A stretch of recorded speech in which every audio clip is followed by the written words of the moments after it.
France తీసుకొని పొయ్యి మీద అప్పటికల్లా నూనె పెట్టుకున్నాను.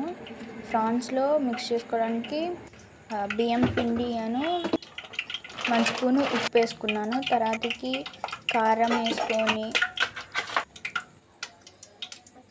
గరం మసాలా వేసుకున్నాను. తర్వాత కలర్ వేసుకున్నాక మొత్తం మిక్స్ చేసుకోవాలి.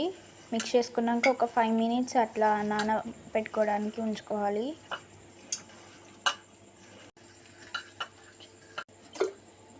తర్వాతకి వాటర్ పోసుకొని మళ్ళీ ఒక్కసారి పెట్టేసుకున్నాక నూనె మీద ప్యాన్ మంచిగా వేడై ఉంటుంది కాబట్టి దాంట్లో వేసేసుకోవాలి.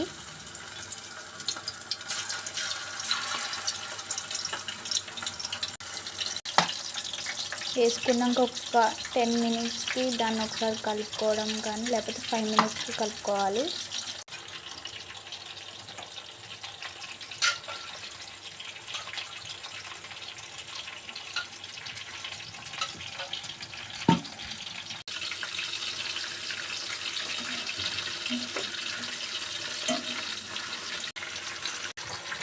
కలుపుకున్నాక తర్వాతకి దాన్ని అంతా ఒక గరిటెతో ఒక దగ్గరికి తీసుకొని దాన్ని మంచిగా చిల్లీల గిన్నెలో వేసుకొని నూనె వేసుకోవాలి.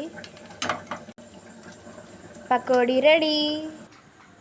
చూడడానికి చాలా బాగుంటుంది. టేస్ట్ అయితే సూపర్గా ఉంది. Please like and subscribe. Thank you for watching this video.